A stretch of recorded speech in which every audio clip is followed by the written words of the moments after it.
Dear friends, real estate అనేది ఒక నమ్మకమైన, భరోసా చేయగలిగిన ఇన్వెస్ట్మెంట్ ఆప్షన్ కానే కాదు. రియల్ ఎస్టేట్ ఒక నివాసాన్ని ఏర్పరచుకునే మంచి సమయం ఉన్న ఆప్షన్ కూడా కాదు. రియల్ ఎస్టేట్ ఒక చంచలమైన, నిలకడలేని, ఒక దీర్ఘకాలిక లేక తాత్కాలిక ఇన్వెస్ట్మెంట్ లేదా గృహానికి యోగ్యమైన ఆప్షన్ కానే కాదు. మరి రియల్ ఎస్టేట్ భవిష్యత్తు రాబోయే 3 ఏళ్లలో ఎలా ఉండబోతుంది?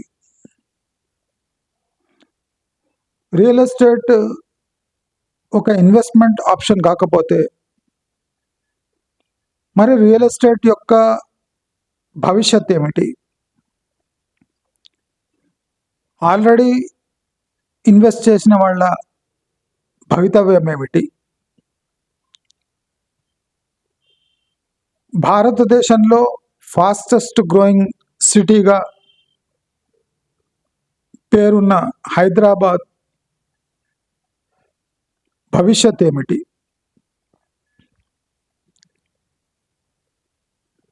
వేల కోట్ల రూపాయల హోమ్ లోన్ తీసుకున్న వాళ్ళ భవిష్యత్తు ఎలా ఉండబోతుంది? ఎన్నో ఆశలు పెట్టుకొని ప్రజల ఆర్థిక స్థితిని అంచనా వేయకుండా దాదాపు 600 చిన్న పెద్ద ప్రాజెక్ట్స్ యొక్క పరిస్థితి ఎలా ఉండబోతుంది ఈ 3 ఏళ్లలో అని చాలా మందికి డౌట్ వస్తుంది. అది కాకుండా హైడ్రా తన పని తాను చేసుకోపోతుంది, కానీ హైడ్రా విస్తరిస్తే ఈ ఔటర్ రింగ్ రోడ్ పరిధి దాటి హైడ్రా పోతే అక్కడున్న అంటే బిల్డింగ్స్ యొక్క అక్కడున్న లేఅవుట్స్ యొక్క పరిస్థితి ఏమి? ఇలాంటి క్లిష్టమైన ప్రశ్న అడగవలసిన విషయాలు రాబోయే 3 ఏళ్లలో చాలా ప్రాముఖ్యత సంతరించుకోబోతున్నాయి. రియల్ ఎస్టేట్ రంగం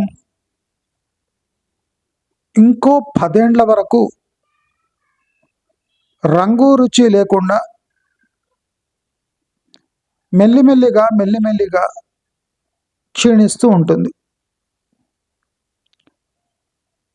10 ఏళ్ల వరకు రియల్ ఎస్టేట్ క్షీణిస్తూనే ఉంటుంది. ఇది గుర్తుపెట్టుకోవాలి. రియల్ ఎస్టేట్ పై ఆశ పెట్టుకున్న వాళ్ళు, రియల్ ఎస్టేట్ బిజినెస్లో ఉన్న వాళ్ళు చాలా మంది రియల్ ఎస్టేట్ని విడిచిపెట్టిపోయే సూచనలు ఉన్నాయి. దీంట్లో దాదాపు 60 నుంచి 70% మందికి రియల్ ఎస్టేట్ అనే బిజినెస్ విడిచిపెట్టాల్సి వస్తుంది. రియల్ ఎస్టేట్ ఎదుర్కొంటున్న సమస్యలేమి అని ఒక ప్రశ్న అడిగితే, ఒక్కొక్క రకమైన రియల్ ఎస్టేట్ బిజినెస్కి ఒక్కొక్క రకమైన ముప్పు పొంచి ఉంది అని మనం క్లియర్గా చెప్పొచ్చు.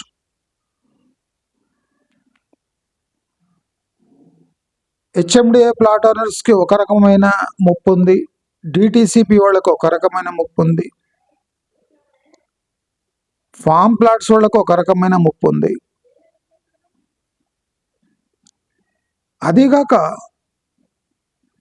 అన్నటికన్నా హయ్యెస్ట్ రిస్క్ అంటే ఈ హై రైజ్ వాళ్ళకే ఉంది. హై రైజెస్లో భయంకరమైన పరిణామాలు రాబోయే 3 ఏళ్లలో చూడబోతున్నాం. ఎన్నో రకమైన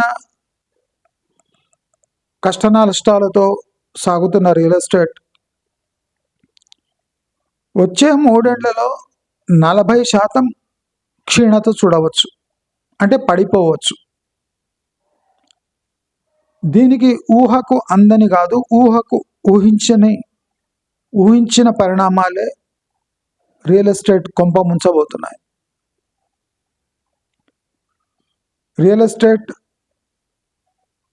అటు కొనలేక ఇటు అమ్మలేక అతి దారుణమైన పరిస్థితులను రాబోయే 3 ఏళ్లలో ఎదుర్కోబోతుంది. బ్యాంకులు తమ సామర్థ్యానికి మించి రిస్క్ను అనలైసిస్ చేసుకోకుండా బిల్డర్లకు లోన్లు ఇవ్వటం, ఆ బిల్డింగ్లు నిర్మాణ దశలోనే ఆగిపోవటం, కొన్ని నిర్మాణం అయినాక కూడా అమ్ముడు పోకపోవటం, కొన్ని అనాథరైజ్డ్ ల్యాండ్ బై కట్టడం, దానికి బ్యాంక్ పర్మిషన్, బ్యాంక్ లోన్స్ ఇవ్వటం, లీగల్ ల్యాండ్ ఇష్యూస్పై మీరు 40 అంతస్తులు కట్టిన ఆ బిల్డింగ్కి ప్రామాణ్యత ఉండదు, శాంక్టిటీ ఉండదు, లీగల్ శాంక్టిటీ ఉండదు. మళ్ళీ బ్యాంకులు ఎలా రుణాలు ఇచ్చాయో అంటే అది ప్రశ్నార్థకం. దాదాపు 60-70% హైరైజ్లు లిటిగేషన్ ఉన్న ల్యాండ్స్పై కట్టి దానికి రెరా అప్రూవల్ తెచ్చుకొని దానిపై బ్యాంక్ లోన్స్ పొందారంటే ఈ వ్యవస్థ ఎంత నీచానికి దిగజారిందో. ఈ అప్రూవింగ్ ఏజెన్సీస్, ఈ లెండింగ్ ఏజెన్సీస్ అంటే బ్యాంక్స్, బిల్డర్లు కుమ్మక్కై ఖాతాదారులను భారీ మోసాలకు పాల్పడుతున్నారో మనకి ఇవి చూస్తే తెలిసిపోతుంది. రియల్ ఎస్టేట్ పతనం మొదలైంది అని ఏం సూచిస్తున్నాయి అంటే ఫస్ట్ గ్రేడ్ క్రైమ్స్, అంటే ముంచే ఇంటెన్షన్తో వచ్చిన సంస్థలు బోర్డు తిప్పేయటం, అంటే ఆ మోసాన్ని కంటిన్యూ చేయలేకపోవటం ఒక రియల్ ఎస్టేట్ పతనా అంచుల్లో ఉంది అని చెప్పడానికి మంచి ఉదాహరణ. వాళ్ళ మోసం కొనసాగుతలేదు అంటే ప్రజల్లో చైతన్యం వచ్చింది. బ్యాంకులు ఆచితూచి రుణాలు ఇవ్వటం మొదలుపెట్టింది.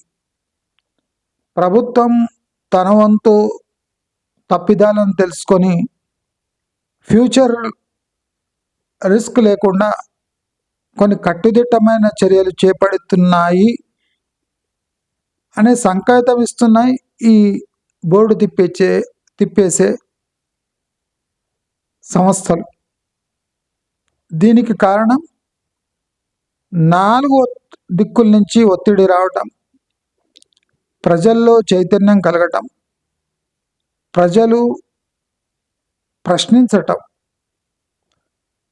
ప్రజలు బ్యాంకులను కూడా ప్రశ్నిస్తున్నారు. అంటే ఇట్లా ప్రశ్నార్థకమైన ప్రాజెక్టులకు మీరు అప్రూవల్ ఎలా ఇస్తున్నారు, మీ అప్రూవల్ తీసుకొని మేము లోన్ తీసుకుంటే ఆ లోను బ్యాడ్ డెట్గా మారితే మళ్ళీ మీకు ఎందుకు చెల్లించాలి అంటే ఇలాంటి టెక్నికల్ క్వశ్చన్స్ చేయటం వల్ల బ్యాంకులు కూడా అలర్ట్ అయిపోయి తమ బ్రిడ్జ్ లోన్స్, ప్రాజెక్ట్ లోన్స్ ఆచితూచి ఇవ్వటం మొదలు పెట్టేశాయి.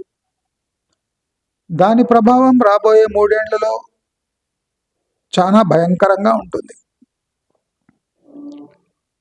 అన్నిటికన్నా పెద్ద ముప్పు ఏమంటే బ్యాంక్ లెండింగ్ తగ్గుతుంటే ప్రైవేట్ లెండింగ్ పెరుగుతుంది. ప్రైవేట్ లెండింగ్ అంటే బ్లాక్ మనీ, అనాథరైజ్ మనీ, ఇలాంటి డబ్బుతో ప్రాజెక్ట్స్ కంప్లీట్ అవుతాయి. ఈ project private money financed projects అయితే ఇవి అమ్ముడు పోక ఆగుతున్నాయి అంటే ఎవడు ఒప్పుకోడు.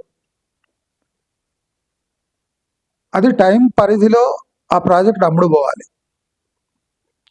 బ్యాంకుల్లాగా నోటీసులు ఇచ్చి వెయిట్ చేసి 10 ఏండ్లు అయినాక జప్తు చేసుకునే స్థితులు ఉండవు.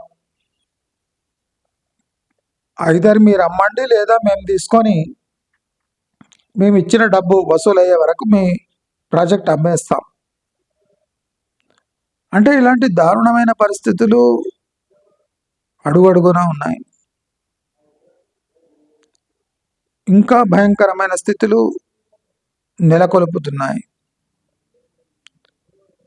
ప్రభుత్వం యొక్క ఆసక్తి, అనాసక్తి రెండు రియల్ ఎస్టేట్ కొంప ముంచుతున్నాయి. ప్రభుత్వం యొక్క ఆసక్తి తాము ఎంచుకున్న స్థలాల్లో నివాసాలు ఏర్పరచుకోవాలి, ఫైనాన్స్ ఇవ్వాలి అనే తాపత్రయం. అదే ఈ రియల్ ఎస్టేట్ ఇండస్ట్రీ వాళ్ళు తాము ఎంచుకున్న గ్రోత్ ఏరియాస్లో ఇన్వెస్ట్మెంట్ చేయాలి. దాంతో పెట్టుబడులు పెట్టినాక దానిపై లాభాలు ఇన్స్టెంట్గా రావాలి. డిమాండ్ ఉన్న ఏరియాస్లో నిర్మిస్తే అవి త్వరగా అమ్ముడుపోతాయి అని వీళ్ళ ధోరణి ఉంటే, ప్రభుత్వ ధోరణి తాము ఎంచుకున్న ఏరియాస్ డెవలప్ కావాలి, తాము అనుకున్నట్టుగా ఈ హైదరాబాద్ విస్తరణ జరగాలి అని వాళ్ళు అనుకుంటూ ఉన్నారు. ఈ రెండు పరస్పరంగా ఢీకొని భేదాభిప్రాయాల వల్ల ఈ టోటల్ రియల్ ఎస్టేట్ ఇండస్ట్రీ సర్వనాశనమయ్యే స్టేజ్లో ఉన్నాయి. ఇప్పటికే 40% మంది ఏజెంట్లు, ఈ ప్రాజెక్ట్లో పనిచేసే వాళ్ళు, సేల్స్ వాళ్ళు వేరే ప్రొఫెషన్స్ ఎంచుకొని షిఫ్ట్ అవుతూ ఉన్నారు. ఎంతకాలం రియల్ ఎస్టేట్లో కొనసాగితే అంత వేరే ఉద్యోగాలకు అర్హత కోల్పోతూ ఉన్నారు. ఎందుకంటే రియల్ ఎస్టేట్ ఇండస్ట్రీ జస్ట్ అంటే ప్రాజెక్ట్ని చూపించి దాన్ని అమ్మడమే. అంటే ఇది వేరే ప్రోడక్ట్స్ లాగా ఫ్లెక్సిబిలిటీ ఉండదు, ఇన్వెస్ట్మెంట్ పెద్దగా ఉంటుంది. ఎవరైనా మోసపోయినట్టు తెలిస్తే వాడు విపరీతంగా ప్రచారం చేసి ఆ ప్రాజెక్ట్ సక్సెస్ఫుల్ కాకుండానే మధ్యలో ఆగిపోయే సూచనలు ఉన్నాయి. హైదరాబాదులో దాదాపు 70% హైరైజ్లు అంటే నేషనల్ బిల్డింగ్ నామ్స్కి వ్యతిరేకంగా కట్టి అమ్మేసే ప్లాన్లో ఉన్నాయి. రెరా అప్రూవల్ ఒక చిత్తు కాగితం, హెచ్ఎండిఏ డబ్బులు తీసుకొని ఏ ప్రాజెక్ట్ అప్రూవల్ అయినా చేసుకోవచ్చు. కొనాకు ఇప్పుడు ప్లాట్ లేఅవుట్స్ కూడా చాలా ఎక్కువ ధరలో అతి తక్కువ ఏరియాతో అమ్మటం కారణంగా అది సిటీకి మించి ఒక 60 కిలోమీటర్ల వరకు కూడా హెచ్ఎండిఏ అంటే అది హాస్యాస్పదం. పెట్టుబడికి ఇది సమాధి లాంటి సిచ్యువేషన్. మనం అబ్జర్వ్ చేస్తే ఇప్పుడు ఆల్రెడీ లాంచ్ చేసిన ధరలకు 20-30% డిస్కౌంట్ ఇవ్వకుంటే ఎవ్వడు ఆ ప్రాజెక్టు వైపు కన్నెత్తి కూడా చూస్తలేడు. ఒక ప్రాజెక్టులో ఆసక్తి చూపి అక్కడ డీల్ ఫైనల్ అయ్యే వరకు ఒక కొత్త బిల్డర్ వచ్చి తన ప్రాపర్టీ కట్టి అతి తక్కువ ధరలో అమ్మేస్తూ ఉన్నాడు. అంటే కొత్త కట్టే ప్రాజెక్టులు పాత ప్రాజెక్టుల కన్నా చీపుగా తయారవుతున్నాయి. ఎందుకు అని మనం ఆలోచిస్తే, ఒక 5-6 ఏళ్ల క్రితం జరిగిన ప్రాజెక్టులు, స్టార్ట్ అయిన ప్రాజెక్టులు పీక్ భూమి ధరలు పెట్టి కొని దానిపై 300% మార్జిన్స్ పెట్టుకొని అమ్మటం వల్ల ఇవాళ కొత్త బిల్డర్స్ పడిపోయిన భూధరలపై బిల్డింగ్లు కట్టి అతి తక్కువ ధరల్లో పాత బిల్డింగ్స్ కన్నా తక్కువ ధరలు పెట్టి అమ్మేస్తున్న కారణంగా వేలాది పాత ఫ్లాట్లు, లక్షలాది పాత ఫ్లాట్లు అలాగే ఉండిపోతున్నాయి. కొత్తగా కట్టిన బిల్డింగ్స్లో ఫ్లాట్లు చకచక అమ్ముడుపోతున్నాయి. అంటే నీ ధర ఎంత ఎక్కువ ఉంటుందో, నీ కన్స్ట్రక్షన్ ఎంత పాతగా ఉంటుందో, అదే కాక నీ లొకేషన్ సెంటర్లో ఉన్న అది ప్రైజ్కు టాలీ కాకపోతే ఏండ్లకు ఏండ్లు ఈ బిల్డింగ్లు ఖాళీ భవనాలుగా మిగిలిపోతున్నాయి. ఒక ఫ్లాటు అమ్ముడు పోక 3 ఏళ్ళు దాటితే దాన్ని సెకండ్ హ్యాండ్ ఫ్లాట్ కింద పరిగణించి దాని ధర 40% తగ్గించవలసిన అవసరం వస్తుంది. ఎందుకంటే ఒక ఫ్లాట్ 3 ఏళ్ల దాకా అమ్ముడు పోలేదు అంటే దాంట్లో ఒక పాత ఇల్లుకున్న గుణగణాలు వచ్చేస్తాయి కనుక ఫ్లాట్గా ఒక 40% తక్కువ ధరలకు అమ్మాల్సి వస్తుంది. కానీ ప్రాజెక్టు మొత్తం 40% తక్కువకు అమ్మాలి అంటే వీళ్ళు వెయిట్ చేసిన సమయం, ప్రాజెక్ట్ యొక్క ఇంట్రెస్ట్ కాస్ట్ ప్లస్ పడిపోయిన ధరలను టాలీ చేస్తే అంటే బిల్డర్లు మళ్ళీ builder to builder confrontation, competition. అది కాకుండా కొత్త బిల్డర్లు వచ్చి అతి తక్కువ ధరలో ఫ్లాట్లు నిర్మించి వాళ్ళ ముక్కు కిందే అమ్మి వెళ్ళిపోవటం. ఇదే కాకుండా గత 9 ఏళ్లుగా వచ్చిన అప్రూవల్స్ మూసి పక్కన పొల్యూషన్కి దగ్గరలో పొల్యూషన్ని పట్టించుకోకుండా కట్టించేసి చేతులు దులుపుకొని ఇప్పుడు కొన్నవాళ్ల మెడకు ఆ ఫ్లాట్లు తగులుకుంటున్నాయి. ఈ పొల్యూషన్ ఉన్న ఫ్లాట్లో అవి అమ్మడబోక ఆ ఫ్లాట్లను తాముండలేక సతమతమవుతున్న ప్రజలు వేల సంఖ్యలో ఉన్నారు. ఒకసారి ప్రాజెక్ట్ అమ్ముడు పోయినాక రీఫైనాన్స్ చేయడానికి చాలా ఇబ్బందులు మొదలవుతున్నాయి. పొల్యూషన్ అని కొంతమంది కొనరు, ల్యాండ్ లిటిగేషన్ అని కొంతమంది కొనరు, పాత బిల్డింగ్ యొక్క నాణ్యత దెబ్బతిందని కొంతమంది కొనరు. అలా వేలాది మంది, వందలాది రీజన్స్ వల్ల తమ కొన్న ఫ్లాట్ని మంచి ఏరియాలో కూడా అమ్ముకోలేక సతమతమవుతున్న సందర్భాలు మనము చూస్తూనే ఉన్నాం. 3 ఏళ్ల వరకు భయంకరంగా రియల్ ఎస్టేట్లో అమ్మకాలు లేక, సేల్స్ లేక నమ్మకం సన్నగిల్లి టోటల్ హైదరాబాద్ రియల్ ఎస్టేట్ 40% కన్నా ఎక్కువ క్షీణిస్తుంది అని మన దగ్గర ఉన్న డేటా క్లియర్ కట్గా చెప్తుంది. అదీగాక ఈ మిగిలిపోయిన ఫ్లాట్లు కాన్స్టెంట్ ప్రెషర్ వేస్తూ ఉంటాయి. అంటే మిగిలిపోయిన ఫ్లాట్లు ఫస్ట్గా అమ్మాలి, కొత్త ఫ్లాట్లు తర్వాత అమ్ముదామంటే ఈ మిగిలిపోయిన ఫ్లాట్లు 3.5 లక్షలు వెస్ట్ హైదరాబాద్లో మాత్రమే ఖాళీగా ఉన్నాయి. ఆల్ ఓవర్ హైదరాబాద్ 5 లక్షలు ఉన్నాయి. ఇదే ఫిగరు 3 ఏళ్లలో ఓన్లీ వెస్ట్ హైదరాబాదులో 5 లక్షల పైచిలుకు ఫ్లాట్లు ఖాళీగా కస్టమర్లు కొనలేక పావురాల గూళ్ళు కట్టుకొని ఖాళీగా ఉండిపోయి గోస్ట్ సిటీస్గా ముద్రపడే అవకాశం హైదరాబాద్కి ఉంది. ఒక్కసారి ఈ ఓవర్ సప్లై అనేది హైదరాబాద్ రియల్ ఎస్టేట్లో టాక్ మొదలైతే కొత్త ప్రాజెక్ట్స్ తక్కువ ధరలో త్వరగా అమ్ముకొని వెళ్ళిపోతారు. పాత ప్రాజెక్ట్స్ పైలప్ అవుతూనే ఉంటాయి, అవి పెరుగుతూనే ఉంటాయి. అంచనా ఏమంటే 5.5 నుంచి 6 లక్షల వరకు వచ్చే 3 ఏళ్లలో హైదరాబాద్లో అమ్ముడు పోని ఫ్లాట్స్ సంఖ్య ఉండవచ్చు. ఇప్పుడు ఇంత హైపైన ఫ్లాట్స్ ధర ఒక్కసారే పడిపోవడం కారణంగా బ్యాంక్ లోన్ సమస్యలు, ఆల్రెడీ ఎవరు బ్యాంక్ లోన్ తీసుకొని ఉంటారో వాళ్ళు 40% అదనంగా ప్లస్ వడ్డీ చెల్లించే దౌర్భాగ్యమైన స్థితి మన హైదరాబాద్ వాసులు ఎదుర్కోబోతున్నారు.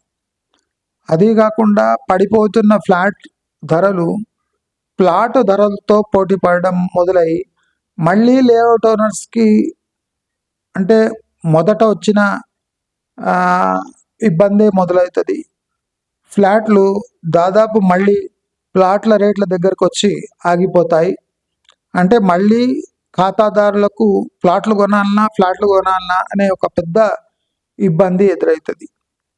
అది ఫ్లాట్లు పాతవి కావు కానీ ఫ్లాట్లు మాత్రం పాతబడుతుంటాయి. మరి ప్లాట్లు పాతబడవు కానీ దానికి రేట్లు ఎందుకు రావు అనే ఒక ప్రశ్నకు ప్రభుత్వమే జవాబు ఇవ్వాలి. ఓఆర్ఆర్ చుట్టూ డెవలప్మెంట్ కాని సందర్భంలో ఓఆర్ఆర్ పై దృష్టి పెట్టాలి కానీ ప్రభుత్వం డైరెక్ట్గా ఆర్ఆర్ఆర్ పై దృష్టి పెట్టి ఓఆర్ఆర్ని గాలికి వదిలేసింది. మనం చూడొచ్చు, సౌత్ నుంచి total north Hyderabad up to north west Hyderabad వరకు టోటల్ ఓఆర్ఆర్ డెవలప్ కాకుండా పిచ్చి చెట్లతో నిండిపోయి డెవలప్మెంట్ చాలా అనీవన్గా ఉంది. దాని కారణంగా ఓఆర్ఆర్ అవుటర్పై లేని డెవలప్మెంట్ ఆర్ఆర్ఆర్పై దాని అవుటర్పై ఎలా వస్తుంది అని ప్రజలు ప్రశ్నిస్తున్నారు. ఓఆర్ఆర్కి ఆర్ఆర్ఆర్కి 40 కిలోమీటర్ల నుంచి 70 కిలోమీటర్ల ఒక ఖాళీ స్థలం ఉంది. అంటే ఈ మున్సిపాలిటీలు అంటే సెంట్రల్లో కలపడం వల్ల దీనికి డిమాండ్ ఏర్పడుతుంది అనేది మూర్ఖత్వం. ఈ మున్సిపాలిటీల విలీనం వల్ల ఆ అవుటర్ బయట ఉన్న మున్సిపాలిటీలకు నిధులు లేక అంటే డెవలప్మెంట్ కుంటుపడి నిధుల లేమి కారణంగా వాళ్ళు తమ పనులు తాము చేసుకోలేక అంటే ఓవరాల్ మున్సిపాలిటీలు క్షీణించే ఛాన్సెస్ రాబోయే 3 ఏళ్లలో తప్పకుండా ఉంది. దానివల్ల ఓఆర్ఆర్ బయట ఉన్న మున్సిపాలిటీలు మొత్తం నిధులు లేక కుదేలై రోడ్లు వేయలేక అంటే మౌలిక సదుపాయాలు లేని దౌర్భాగ్యపు నగరంగా హైదరాబాద్ మారిపోతుంది. కాబట్టి పెట్టుబడులు పెట్టే వాళ్ళు కూడా చాలా ఆచితూచి పెట్టుబడులు పెడతారు. పెట్టుబడులు అవసరమైతే మాత్రం పెడతారు. బ్యాంకులు కూడా ఆచితూచి హోమ్ లోన్స్ ఇస్తాయి. దాని ఫాలో అప్ కూడా గట్టిగానే ఉంటుంది. రేపు బ్యాంక్స్ కూడా గవర్నమెంట్ అప్రూవ్డ్ అంటే 100% గ్యారంటీ ఉన్న హైడ్రా సర్టిఫికేషన్ ఉన్న ల్యాండ్స్పై కట్టిన బిల్డింగ్స్కే అప్రూవల్ ఇస్తుంది. రాబోయే 3 ఏళ్లలో కొన్ని హైరైజ్లు కూలవచ్చు. దాంతోపాటు హైరైజ్తో పాటు ప్రభుత్వాలు కూడా కూలే అవకాశం ఉంది. కాబట్టి ప్రభుత్వాలు అవలంబిస్తున్న తీరు మారవచ్చు. కట్టుదిట్టమైన ఏర్పాట్లు చేయవచ్చు. ప్రభుత్వాలు మారుతాయో లేవో కానీ ప్రభుత్వాలు మాత్రం ఈ జనాల వేధింపులను ఆపే అన్ని ప్రయత్నాలు చేస్తుంది. ఈ బిల్డర్ల మార్జిన్లు కూడా భయంకరంగా తగ్గి ఇప్పుడు 300 అదనపు శాతంతో ఇండ్లు అమ్మడం జరుగుతుంది, ఫ్లాట్లు అమ్మడం జరుగుతుంది. ఇవంతా 200% క్షీణిస్తే కానీ ఈ హైదరాబాద్ రియల్ ఎస్టేట్లో గణనీయమైన మార్పులు రావు. కాబట్టి అందరూ గమనించవలసింది ఏమంటే రాబోయే 3 ఏళ్లలో హైదరాబాద్ రియల్ ఎస్టేట్ పాతాళంలోకి వెళ్ళబోతుంది. కనీ విని ఎరగని రీతిలో ఈ హైదరాబాద్ రియల్ ఎస్టేట్ కనుమరుగు కాబోతుంది. ఇక్కడ ప్రదర్శించడానికి ఉన్న ఫ్లాట్లు ఎక్కువ, అమ్ముడు పోయే ఫ్లాట్లు తక్కువ కనుక లక్షలాది ఫ్లాట్లు కొన్ని వందల ఫ్లాట్లపై భారం వేసి అంటే అవి అమ్ముడు పోవు ఇవి అమ్ముడు పోకుండా చేసి దాదాపు 5.5 పైచిలుకు లక్షల ఫ్లాట్లు కేవలం వెస్ట్ హైదరాబాద్లోనే మురిగిపోతూ ఉంటాయి. వాటికి ధర రాదు, అవి తక్కువలో అమ్మలేరు. కనుక తీవ్రమైన ఇబ్బందులు బిల్డర్లు వాళ్ళకు ఎదుర్కొని దాదాపు చిన్న స్థాయి బిల్డర్లు ఒక 40% అంటే మోసపోతారు, వాళ్ళ బిజినెస్లు పాడవుతాయి. పెద్ద బిల్డర్లు దాదాపు 20 నుంచి 30% బ్యాంక్రప్సీకి లోనై తమ ఫ్లాట్లు ప్రాజెక్టులు బ్యాంక్కి అప్పజెప్పి అక్కడి నుంచి అంటే అవుట్ ఆఫ్ బిజినెస్ అయిపోతారు. ఇది 3 ఏండ్లలో ఖచ్చితంగా జరుగుతుంది. ఒక్క సంవత్సరంలోనే మీరు దాదాపు ఒక ఒక 40-50 స్కామ్‌తో కూడిన ప్రాజెక్టులు హై రైజ్‌లే చూడండి 30-40 స్కామ్ పెద్ద పెద్ద స్కామ్ అయ్యి ఈ సంవత్సరం లోపలే మీ అందరినీ కంగు తినేలా చేస్తాయి. పేరొందిన బిల్డర్లు కూడా కొన్ని ప్రాజెక్టులు బ్యాంక్‌కి అప్పజెప్పవలసిన దుస్థితి ఏర్పడుతుంది. కాబట్టి రియల్ ఎస్టేట్లో ఇన్వెస్ట్ చేసే వాళ్ళు సంవత్సరంన్నర లోపలే మీరు తీవ్రమైన సంక్షోభం చూడబోతున్నారు. ఇది ఖచ్చితము.